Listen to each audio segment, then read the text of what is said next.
Ladies and gentlemen, Geri Petito. I'm not an addict, I'm just an ass. And in time, this too shall pass. I'm not an addict, I'm just an ass. Geri Petito taught the class. I'm not an addict, I'm just an ass. Love's the answer, the greener grass. I'm not an addict, I'm just an ass. One day at a time, free at last. When you don't know just what to do, Just what to do, just what to do. if what you're feeling is really true, Is really true, is it really true? just keep your ideas safe and sound. Safe and sound, safe and sound. That's exactly how change is found. Change is found, change is found. I'm not an addict, I'm just an ass. And in time, this too shall pass. I'm not an addict, I'm just an ass. Geri Petito taught the class. I'm not an addict, I'm just an ass. Love's the answer, the greener grass. I'm not an addict, I'm just an ass. One day at a time, free at last. Hello, everyone, and welcome to the Geri Petito Show. Everyone and anyone who knows me knows I am the author of I'm Not an Addict, I'm Just an Ass. I'd rather be a smartass than a dumbass. Because, guys, 33 years ago I was a dumbass, but today, 33 years later, I can honestly say now, through the grace of God, I'm a smartass. Yes, the word ass is in the Bible at least 40 times, and it means donkey, and that's what I was. Gino, it sounds just a little weird. So anyway, guys, listen. I'm here to let everyone know someone is listening, okay? I'm a nutritional health coach. I'm also a recovery coach. All my services to you are free. Please, please reach out. And if you think my book can help someone, because I sure do, you can go to Amazon, Barnes & Noble, Simon & Schuster's bookstore, Archway Publishing, BAM. You can go to the Geri Petito Show YouTube channel and like me, and just a lot of cool things are on there. And you can go to my website, www.geripetito.com. Okay? And guys, listen, if you truly, truly, truly cannot afford my book, please, please reach out to me about that as well. Thank you. I want to give a shout out to a few of my sponsors. Okay. We've got Gene DiNapoli. He's going to be doing a show June 2nd at 3 p.m., the Sellersville Theater. The Duprees and special guests, remember then, 215-257-5808. June 8th at 2 p.m., the Sellersville Theater. Summer Serenade with Chris Ruggiero, 215-257-5808. Call for tickets, man. They're off the charts. And then June 9th at 3 p.m., Grun Center for the Arts, Toms River, New Jersey, Summer Serenade with Chris Ruggiero. June 14th, 7:30 p.m., the Sellersville Theater, Sal, The Voice, Valentinetti from America's Got Talent, and a fellow Long Island Cityer, guys. That's where I grew up. 215-257-5808. Okay, guys. Then we've got... Okay. We have Stormin Norman Selden. 732-245-4777. www.storminnormanselden.com. Booking dozens of attractions for concerts and performances on venues of all sizes. From 5 to 12-piece band, guys. And you know what's cool? A lot of people don't know this, but he helped get Larry Chance from the Earls started. Rest in peace, Larry, my buddy. I love you. So, having said that, I want to introduce my amazing guest, okay? And I don't say that lightly, all right? This guy right here, we're going to get to his story, and then you'll understand. Really, really touches my heart and so many others. All right, let me introduce him first. Sal Gentile, say hello. Hi, everyone. My name is Sal, and I live in Ormond Beach, Florida, happily married with a 16-year-old Chihuahua who's doing very well. That's very cool. Yes, I enjoy it. So I suffer, and I don't like the word suffer, but Okay. I'll use it for now, Okay. from something called tinnitus, or as professionals might call it, tinnitus. So the first thing people say to me is, tendinitis? What do you mean tendinitis in my arm? And I'm like, no, that's tinnitus. T-I-N-I-T-U-S, tinnitus, or tinnitus, T-I-N-I-T-U-S, any way you want to pronounce it. is fine, but it's not in your arm, it's in your brain. And approximately 15 or 16 years ago, my silence was stolen. So tinnitus, I'll tell you what it is, and then we can get into the Okay. discussion. Yes. Tinnitus is external sounds that do not exist that people hear. They could be anything from hissing, roaring, chirping. Um, I've worked with people who have Morse code going through their heads. It's just a horrible condition to have. So I'm going to stop here because I can go into right from here many different. So I'm going to go all over, but it's going to all come to one at the end, and Okay. and you're going to really hopefully appreciate this story. I know there are probably a lot of listeners out there who have this condition, and many don't even know what it is. So yes, I have three noises that scream through my ears. I have the chirping. I have the rattle of a rattlesnake. I have hissing pipes, like the old hissing pipes, steam pipes. Like if the radiator broke. I remember living in Harlem, New York, where I was born, and they had the old radiators and that little valve on the top. If that just blew up, I get that noise 24/7.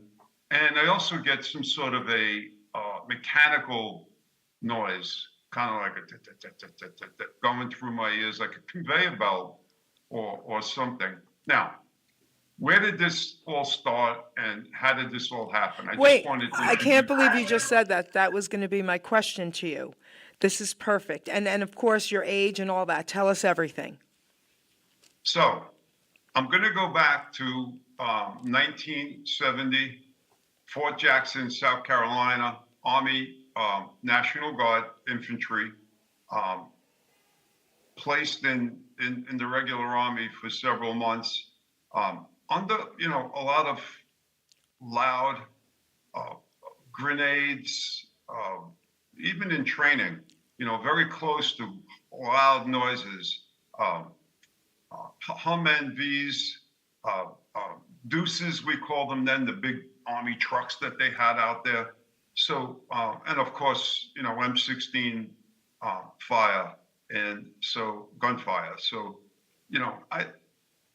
I didn't know. I was a kid, I got close to these noises, and, we were supposed to wear hearing protection, but a lot of times if we did, we couldn't hear, the drill sergeant yelling at us, right? Even through the hearing protection.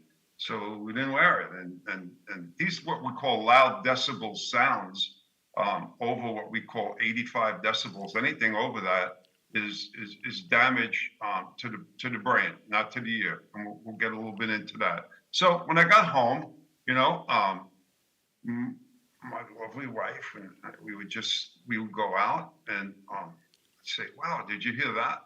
And she'd say, "Hear what?" And I said, "Don't you hear that, like those crickets?" And she says, "What crickets?"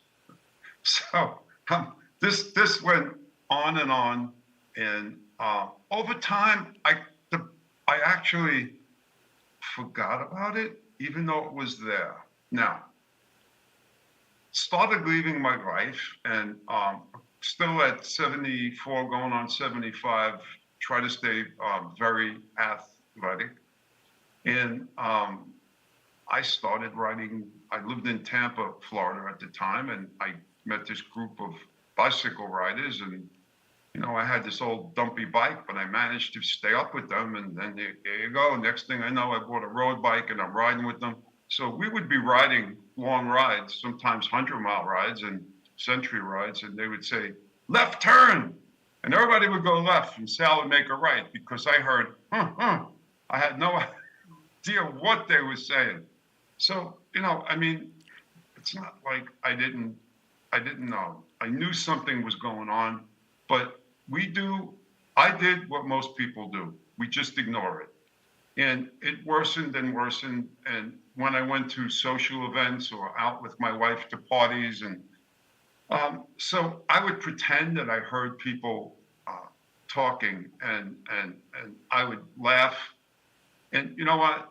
That's very embarrassing. People do it every day because they can't hear, and they shouldn't do it because, especially in loud environments, that's the worst place to try and hear to begin with, on top of a hearing loss, which again, many people just try to put to the back of their brain, and they just don't think they have it. So anyway, this went on for a while, and I ignored it and I ignored it. And then I'm going to say, yeah, about 15 years ago, it was the night of my birthday, and I don't really drink, so I was out with a few couples and friends. And the next morning I woke up, and these three noises had invaded my brain. That's how it happens. It can happen in a moment. My silence was stolen with these noises, and Jerry, I didn't know what to do. I'm a very social person, but I put the covers over my head and thought I had brain damage, and I wouldn't get out of bed for 3 days. I mean, it was that severe. And so, my lovely wife said to me, look, we got to do something about this. You just can't stay in bed. That's not you. You're out organizing things and volunteering, and you're working, and God. So we went to see my general practitioner, and I explained this to him, and he said, well, I know what you have. I said, you have tinnitus. And I said, tinnitus? What's that? And he said, that's ringing in the ears. And I said, ringing in the ears? I said, I have noises invading my ears. He said, yeah, it's tinnitus. It can come in different forms. So what do? He said, you live with it. I said, excuse me? And he said, you go live with it. And he said it very rudely. I didn't like that at all, so I left. And over the course of the next few months, I probably seen, 15 different hearing professionals, everyone from ENTs to acupuncturists, and no one could do anything else for me but to tell me that I have to live with this. But for me, for Sal, that just wasn't good enough. So I started doing some research on the computer, and I found this association called the American Tinnitus Association. They're a 501c3 charity, the only one in the United States that works to help find cures through donations and works with people with tinnitus. They have an amazing website. They're an amazing organization. They've been around for decades and decades. So, going through their website, I found this doctor, an amazing doctor. I can say his name, Dr. Chris Bankovich, and he was a tinnitus professor. And at the time, in Central Florida, I just went over to Shands over in Gainesville, University of Florida, go Gators. And when I went there, I met with him, and he spent 4 hours with me. And he explained to me exactly what was happening and where this tinnitus was, which I'm going to explain in a few minutes. And he said, hey, Sal, you know what? He said, we're gonna start you off with hearing aids and white noise. And I said, well, what's that? And he said, it's any type of noise. He said, first of all, this is in your brain, and I'll explain this now. And I said, my brain. So approximately 90% of people who have tinnitus have hearing loss. And we'll talk about the other 10% that's outside of the brain, or called somatic tinnitus. So in the back of your head, you have two bumps. These are your cochlear nerves. In there, you have hair cells. I will relate to them as calling them, as an analogy, blades of grass. And these are receptors for you hearing. And so when these blades of grass get stepped on by loud noise, musicians, people who work in manufacturing plants, military, which we'll also talk about.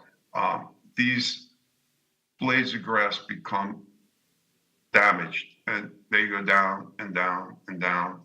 And they're struggling to try and pick up my voice to your ear. And so what do? Because they don't know what to do, because they're struggling, they come up with this phantom noise called tinnitus. Tinnitus is a phantom noise, and that's exactly, again, what it is, repeatedly, and it's invisible. So people don't understand what people are going through. They just try and hide it, which is very difficult. They stay in the house and don't really do anything about it. However, Chris got me started on what we call white noise, now that we know that it's in the brain, not in the ears, which most people think it is. And white noise is, for me, white noise was people who take showers, for instance, running water. All of a sudden, they don't hear their tinnitus. It's so they don't hear anything because it's masking it. So I had to use something a little bit more stricter, and so I used tap water coming out of the faucet. And these are sounds that I bought this little $60 iPod. It's incredible. I don't have it in front of me, but I still have it 15 years later, and I still use it when I need it. So what we do, basically, the principle behind this, Jerry, is we find a noise that is soothing to us, and we basically, over time, it cancels out. We listen to it for 6-7 hours a day, which I did with the iPod. Go to the gym, had the iPod on. Most people do that anyway now, right? They got something in their ears, listening to music. The problem is they're blasting it, and they're killing their hair cells. But over time, that disconnected from all those three horrible noises. Now, they don't go away, but they put them in the background of your brain. Brain's an amazing organ, and they're still trying to work on cures. That's why they haven't found any. As of this time, they work very diligently on them. And actually, I know a professor who works 24/7 on mice, and they're trying to understand, more logic behind how they can get medicine into the brain to get those hair cells without standing up, without drilling a hole in the brain. So for me, I use this procedure for, I'd say, approximately 6 months, and it was working. It was working very well. Just to get off the subject for 1 second, bring you to the fact that hearing aids have both sound and amplification, and we'll talk a little bit more about hearing aids later. Because I did work for audiologists, and I learned, actually I could be one, but I'm just too old to be an audiologist. I just like helping people and do what I do. But they have sound and amplification, so you can get these white noise sounds in a hearing aid. So you can basically hear better because you have the amplification, so it's boosting up the hearing that your brain lost, and at the same time you also have the sound that's going through your ears. And we call this brain retraining. It's the number one support structure for tinnitus. And of course, that also goes along with hearing aids. Sal, wait, I have a question, Sal. Hold on. Yes. I have a question. When you say white noise, because I have a machine that I sleep to, and I could do whatever I want with it. It has sound, it has the waves, has the ocean. I could have rain, I could have a thunderstorm if I want. Is that what you're kind of talking about? Yes. Okay. Yes. Thank you so I was going to go back to that, and thank you for bringing that up. Sound machines, actually, I had one next to my nightstand. Yeah, me too. For approximately a year. So, this is another area. There's so much to cover, but at night, it's really difficult for people to sleep with this. I've worked with people who just can't sleep and they don't want to take drugs. They want to get help. They need someone to try and coach them into sound machines. I have a very good friend of mine who invented, it's called a sound pillow, and it has 2 speakers in it, and it has probably about 30 different types of noises, and you can actually sleep on this pillow and listen to these noises. And actually, when I went to Italy, it's a big pillow, very comfortable. I took the small version of the pillow with me, and worked very well at the time, but I needed it at that time. So, there are different support tools out there for people, to sleep at night. Now, some people use fans, some people use TVs. It all depends on the severity of the tinnitus. So when we get tinnitus, we go from what we call flight to fright. So we're in the limbic system of the brain is in this fright mode, kind of as if I don't know, you just all of a sudden a mummy walked into your house. That's what the limbic system does. It just fires up cells in the brain, and this isn't good because now we're in fright. So what happens, Geri, is people who are in this particular stage of the condition run to get help, and they go to psychiatrists, and that's understandable. They get anxiety disorders, and so tinnitus equals anxiety. That's just in many cases the way it works. And so when they go to psychiatrists, the psychiatrist does what's supposed to do, right? Psychiatrists will say, okay, I'm going to give you some antidepressants and we're going to get you all better. The problem is many of these medications are what we call ototoxic, or poisonous to the brain. Now, when I say poisonous, I don't mean your brain is poisoned. What I mean is it can affect those hair cells that are kind of damaged and getting stepped on, those blades of grass that continue to get stepped on. It can also create some damage in the sensory cells in the ear. So there's hundreds, actually I knew the doctor at one point who wrote a book on ototoxic medications. There's hundreds of medications out there that are ototoxic. Actually, some people take aspirin, Geri, and all of a sudden they got some ringing in their ears. Now, that doesn't mean it's going to stay. Okay. It doesn't mean it damaged anything. It just Okay. means that, these are, was a medication that just created some noise. Okay, so I want to keep this interesting. It goes on and on and on. Okay. So for Sal, he used this white noise and continued to use it. And as you brought up, there's lavender noise, there's pink noise, Yeah. ocean waves, babies' heartbeats, all sorts of different noises. And I progressed. So what did I do? The first thing I did is I grabbed my wife and I said, we're going on a cruise. So we went on a cruise. And actually that was very helpful because on cruise ships, you're sailing along and there's waves and sound, and that actually helped me a lot. So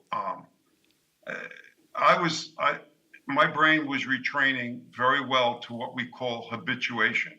Okay. Habituation is when you actually, like these noises right now, I'm talking about it, so my brain is focusing on it. Okay. And my left ear has this mechanical noise going through it, but it doesn't bother me. Okay. It doesn't bother me at all.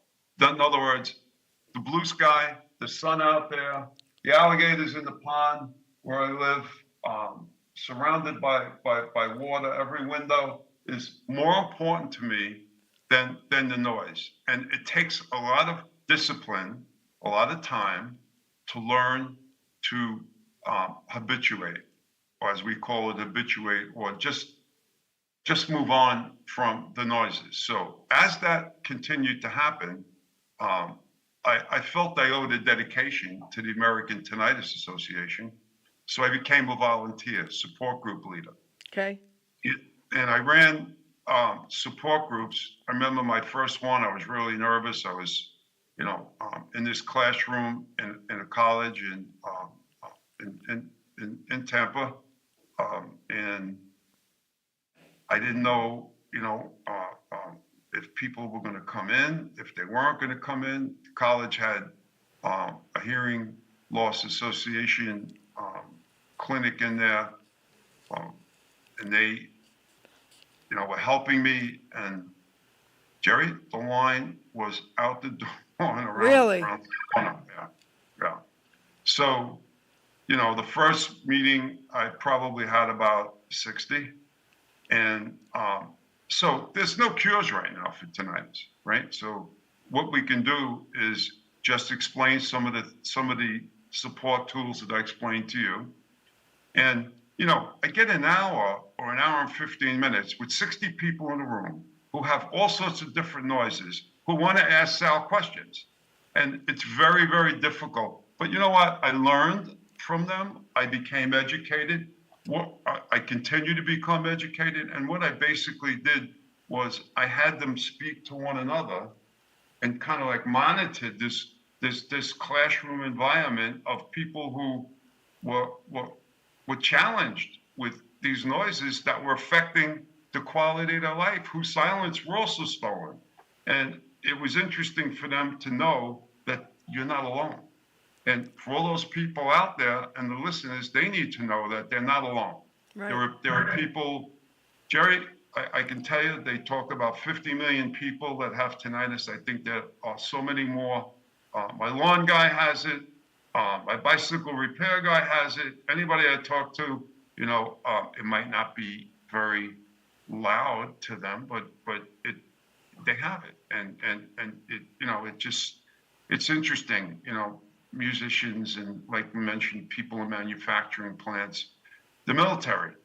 Tinnitus is the leading service disability at this time. 30% of vets have tinnitus, which basically, and I'm just going to read a number here. Go ahead.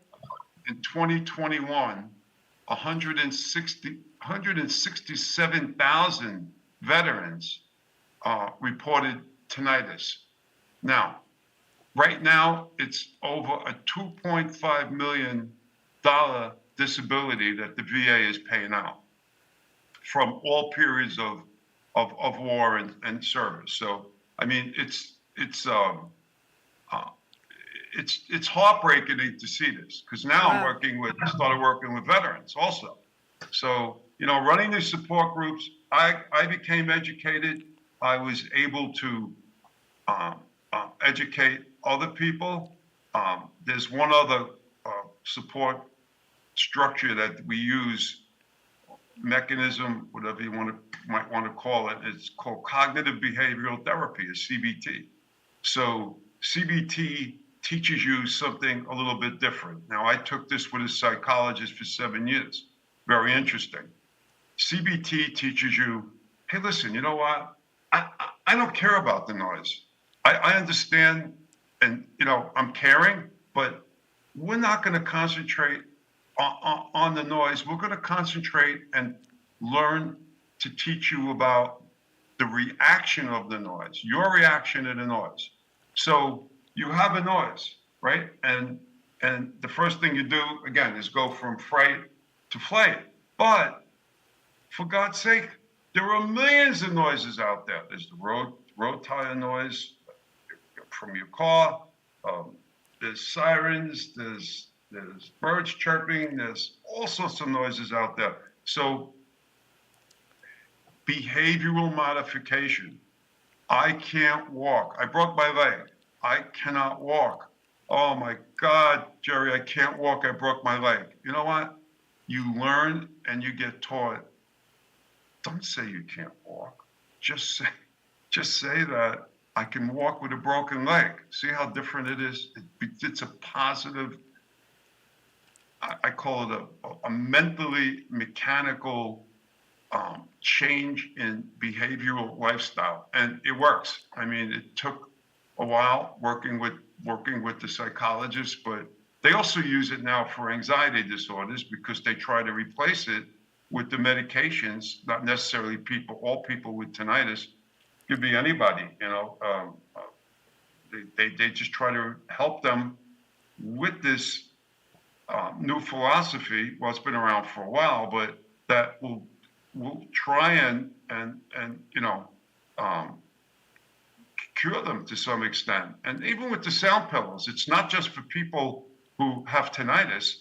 It's for people with MS. It's for overstressed executives. You know, so a lot of these support tools are great for people with tinnitus, and they're also great for helping other people that have, you know, critical or maybe just overstressed or critical medical challenges. So now working with Chris over the years, I basically kept running these support groups. I moved to Central Florida. I ran support groups. I invited seasoned audiologists in that were very schooled on tinnitus. And my name started getting out there. And, you know, one day I got a call, and they put me on ABC Worldwide News. Wow. And on their health, actually it was on their health website, but still it was, you know, it's not about me, Jerry.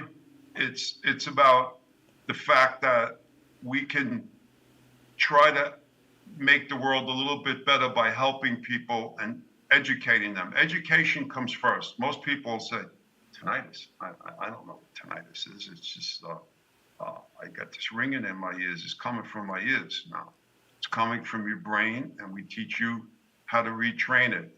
There's no cure right now, unfortunately. And when I speak in classes and talking to people, you know, you break the bad news to them and you tell them right out.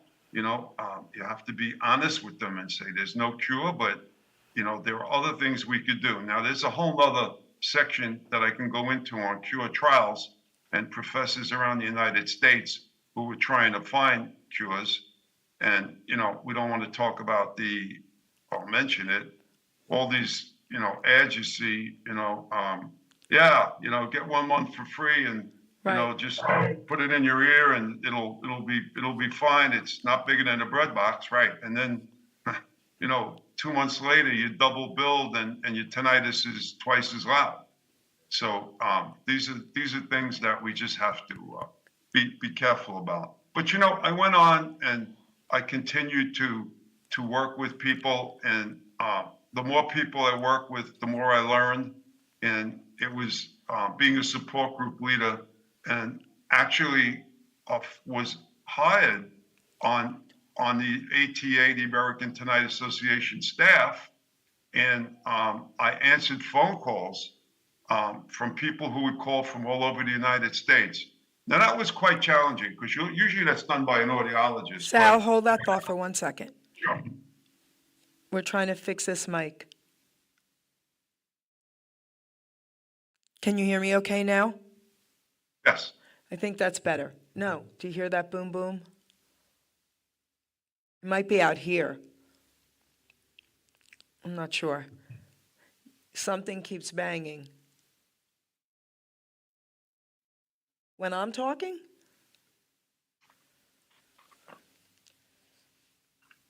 On his end, when I'm talking. I don't know. Ruben, please come out here because I honestly don't know what you're saying. Bear with me, Sal, 1 second, because I got to get this right. Producer, what's happening? He's not tapping anything. When I'm talking, it's happening. I could hear it now. When he's talking, it's perfect. It's all of a sudden like, boom. You might have done something. It sounds a little bit better. Talk for a minute, Sal. Hello, Jerry. How are you today? Good. See, he's fine. Okay, I'm okay. I think you did something. All right. So now, Sal, continue what you were saying. I'm sorry. I apologize about that. That's okay. So, I continue to work with as many people as I could, and I decided that I needed to take this to the next step, and so I wanted to do something even more special for the American Tinnitus Association to raise money for them. So I organized um, bicycle rides, century bicycle rides through um, and in different states throughout the United States. So we had about 7 states that wanted to participate. And I did my ride in 95-degree heat, Wow. 103-degree heat index, 100 miles with my lovely wife behind me, just in case something went wrong. And it was fine. We did the ride. We raised a lot of money. We also did a fundraiser at Ferrari of Tampa Bay, and if people donated a certain amount of money, they'd get to ride around in a Ferrari, for a couple of minutes, which was very cool. So I raised over $20,000 Beautiful. for cures, and so I had an allegiance to this association because I love them. And I wanted to keep, doing things for them. And next thing I know, they said, "We're going to put you on our staff." So, I was a volunteer, but now I was a part-time employee for them. And I'm like, "This is cool. I like this. I don't want to get paid, but now you got me working on your staff, and I'm right next to, all the top people who professors, and learned so much from them. It's just amazing. So I did that for a couple of years, and that was a lot of fun, and learning a lot. Never would ever forget them. But the big thing is, I'm a boots. Here's the main thing. I'm what I call a boots to the ground person. It's great that I worked in an organization that wanted to find cures, but my real goal in life that made my heart light up is to work with people one-on-one and continue to support groups. After COVID, they really stopped, and Okay. they still to this date haven't even really started that much, although I do some keynote lecturing for different hearing loss associations and Kiwanis organizations. And my goal also is to get on cruise ships and be one of those individuals who they invite on. That's, I'm not an audiologist, I'm not a doctor, but I seem to know more than, in many cases, than they do. And we'll talk about audiologists and hearing aids. And anyway, so Sal, I we just have about 15. Sal, we have about 15 more minutes. I'm going to let you take the mic, keep it for 15 minutes, and say whatever else you have to say. Okay. So I've had some interesting people. I think I've mentioned. So I've had people who call me and contact me. These are first-year college students who go to these large concerts and sit in the front row with speakers that are double, triple, all the way up, piled up. And all of a sudden, after the concert, the decibel music goes into the hundreds. It can't go past 85 for a certain period of time. It just goes into the hundreds and hundreds. And so many of them they have what's called ID, instant deafness. Instant deafness means that all of a sudden they can't hear where that is. So they run to an ENT. They're instructed to do this. The ENT gives them a shot of steroids in their ear, and at times it comes back, but guess what? Now they have tinnitus. So they come to me and they're in, Jerry, the people that are crying, crying. I couldn't stop get them to cry to help them for sometimes hours. How am I going to live like this? There they go, from fright to flight. I'm getting anxiety. How am I going to live like this? And how are they going to live like that? They have to go through college with all these noises going through their head. So I take that very serious. I've worked with them, and it's very, very difficult. So I want to move on here to, there are different types of tinnitus, and I'm going to talk about one that I think is extremely interesting. It's called MES, musical ear syndrome. So you've probably heard that, or thought about that, old saying, I have a tune in my head. You can't, Of course. doesn't go away, right? So these people hear everything from the national anthem to any sort of concert, or somebody singing songs, going through Rolling Stones, whatever it might be, some very bizarre music, and they can't stop it. It's a tinnitus. It's a disorder.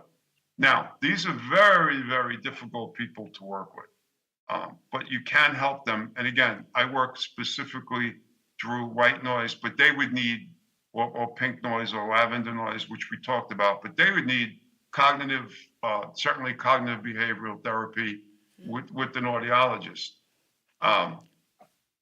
There's something that's called pulsatile tinnitus.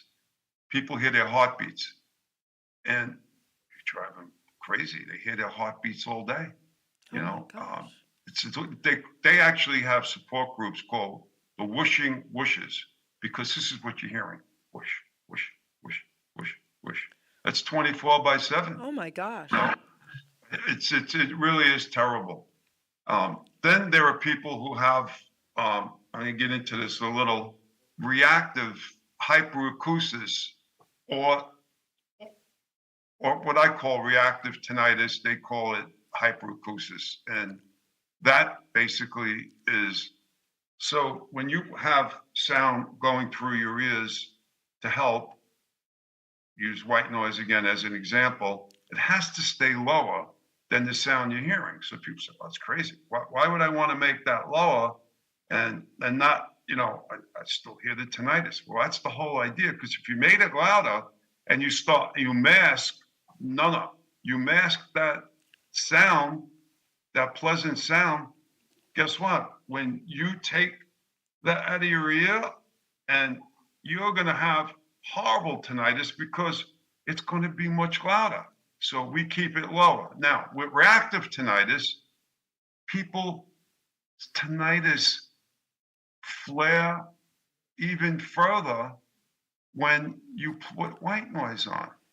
So I was at a diner with my friend, and he has reactive tinnitus, and we were sitting there, and I didn't realize there was the, serving trays and people working behind us, waitresses.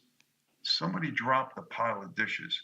This man must have jumped about 8 feet off his seat, and he goes into what we call a spike, where this reactive noise, the noise is bad enough, but now it's reacting, the tinnitus is also reacting to the noise. It can go on for weeks and weeks and weeks. You can also get a spike from regular tinnitus, but I'm just trying to explain how the seriousness of this, and people just don't understand it. And by the way, if I may, I would really like, before this ends, to give out my email. So just so you know, real quick, we're going to let you do that, and we've been flashing it. When you finally see the video, you'll see your name, the title, and we've been flashing it. So guys, flash it again for him, please. Yep. Thank you so much. I appreciate that. Yes. So, I started to continue my journey and expand it, and I was getting calls from Europe. So I remember one in particular, a lady in England, and got on a Zoom call with her, and we talked, and I explained everything I'm explaining to you, and the result, I got to see like her house and how they live there, and it's just interesting when you work with all these people. So I'm going to tell you that that to net this out, I've helped hundreds and hundreds of people. Probably thousands, Probably, Sal. probably thousands. Yes. Now more so veterans than anything else. I'm working actually with a veteran who went down, in a Navy veteran, went down in a helicopter, and he has horrible post-traumatic stress and tinnitus, and so not to get not to get into this subject because it's a long story. Working with the VA, I love the VA. Don't get me wrong, but Okay. sometimes depending on which VA it is, getting him a pair of hearing aids was almost impossible. Thank God I went to a congressman, and my wife actually had worked for his husband's AA, administrative assistant, Okay. and I managed to get in there, and we got this man a pair of hearing aids, this veteran, in 2 weeks. And the congressman and I actually friended one another, and he would bring me to Wounded Warrior meetings, and I would sit there watching and talking to veterans with literally, Jerry, half faces, and regular good people with tinnitus, napalm had taken off half of their faces, and so I get involved as much as I can. I love getting involved. I also work for an audiologist, and I love working for an audiologist. I could do a whole session just on hearing aids and how people buy them, and how they don't understand. They have to go to audiologists that work with what we call best practices, Okay. which means I'm for the patient first, and they have to have tinnitus certifications. People walk into these places, these practitioners, I'm not saying they're all bad, but 2/3 of them probably are. And they're like, okay, no problem. We'll just slap a pair of hearing aids on you. That'll be $5,000, and they're out the door, and you never hear from them again. So we can't hear, first of all. And then what do? They take them off and they put them in a closet, and they become what we call dust collectors. So those aids stay in there. Very important to find, if you're at a practitioner, the first thing you ask is, do you have a tinnitus certification? And if they give you a funny look, you walk out. You turn around and walk Okay. out. You don't want to be bothered with that. So, that's just another extension of the education that I learned that interests me. Actually, what's going on in the brain as well as the ear. And now the other 10% we didn't talk about is called somatic tinnitus. You'll have 5 solid minutes, Sal. Okay, somatic tinnitus is tinnitus outside of the brain. So this can be, I had a fellow came to me and said, my tinnitus, I've had it for years. And, I said, okay, well, let's look at, I try to take step by step, get their background first. It's long when you're working with someone. I mean, it could be, I work with people for weeks, months, but each case is different. So, you want to know their background. Did you work around noise? Did you work around? Are you a musician? Were you in the military? Well, this gentleman just couldn't hear out of one ear, and he had tinnitus coming out of it. So I sent him to my seasoned audiologist. Pulled out so much wax, he never had his ear cleaned. Believe it or not, that worked. Okay, so then we have people who get misaligned jaws, and that gives them tinnitus. And so the first thing I ask him is, can you manipulate your chin and manipulate the noise? And they can. So outside of the brain, we get them over to a dentist, get them a mouth guard. Believe it or not, their tinnitus diminishes.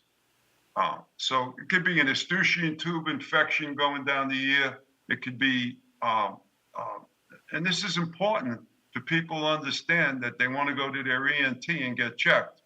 Lastly, whatever time is left, I want people to understand that instead of, I work many health seminars and fairs, and I would try and get people to sign up for hearing tests, and I get that old, what'd you say?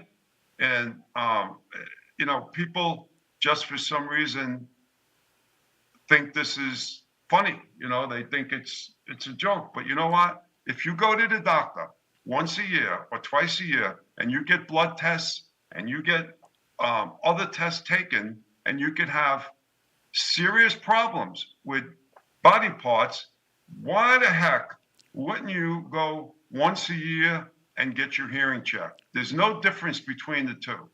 So I'm very passionate about this. And that's another thing I try to get people to do, go see the audiologist, Okay. the one that has the tinnitus certification. So people call me and ask me to help. Where do you live? You live in Philadelphia? Fine. I'm on the internet. I'm looking for the best audiologist that helps with, works with tinnitus. Not even getting into the thousands of dollars I've saved people from stopping to buy these $5,000 pair of, hearing aids that aren't going to do anything for them. Okay. So there's so much to this. I can go on and on, but the bottom line is if I can help make someone's day, one person, a little bit better, it'll just change the world just a little bit. That's all I want to do. And I'm just going to keep doing that. Well, Sal, I want to thank you, first of all, for honoring me today and giving out all that information. And I want to thank you for your service, first and foremost. I want to thank you for your service helping people with tinnitus. Okay, of course, that too. And I want to thank you for taking your challenges and making them into something incredible and putting it out there so now you can help others, because a lot of people have a hard time with that. And you talked about that. So instead of looking on the downside of it, I think you were given this challenge because God may have known you were the one that could deal with it to help others. Because we can't help others unless we've dealt with things, okay? And to me, you're a true hero on so many levels, so many levels. I want to read a very short poem out of my book. I wasn't going to read this one, but listening to you, I think this is the one I need to read, okay? I wrote this poem called Healthy Outlook, and it's basically been what you've been talking about, to have a healthy outlook in spite of your circumstances. So I want to just share this for you.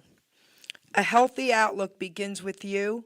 A life fulfilled is up to you too. A healthy diet is where you start, but a healthy mind is the major part. Your thoughts are wired to make you think. With what you do can make you sink. Keep all your thoughts uplifting and real. Feeding your mind crap destroys how you feel. Music is said to define who you are. The kind you are listening to really matters by far. Upbeat and positive are the notes you should hear. Nothing with violence or you'll live in fear. Music is a must for you to keep your joy, especially if it's Elvis, baby, because Elvis is my boy.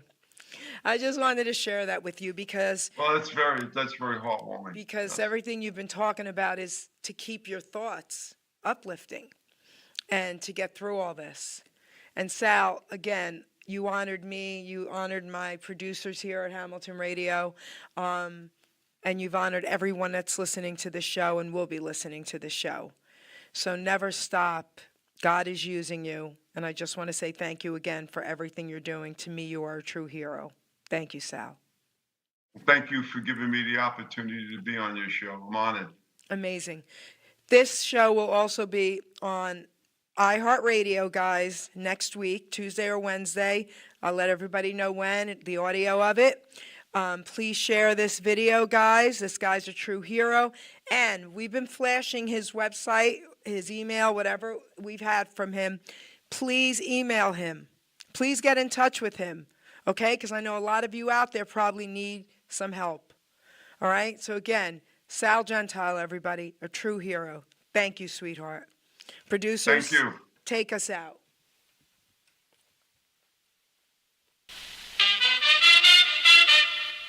Ladies and gentlemen, Geri Petito. I'm not an addict, I'm just an ass. And in time, this too shall pass. I'm not an addict, I'm just an ass. Geri Petito taught the class. I'm not an addict, I'm just an ass. Love's the answer, the greener grass. I'm not an addict, I'm just an ass. One day at a time, free at last. When you don't know just what to do. Just what to do, just what to do. If what you're feeling is really true. Is it really true? Is it really true? Just keep your ideas safe and sound. Safe and sound, safe and sound. That's exactly how change is found. Change is found, change is found. I'm not an addict, I'm just an ass. And in time, this too shall pass. I'm not an addict, I'm just an ass. Geri Petito taught the class. I'm not an addict, I'm just an ass. Love's the answer, the greener grass. I'm not an addict, I'm just an ass. One day at a time, free at last.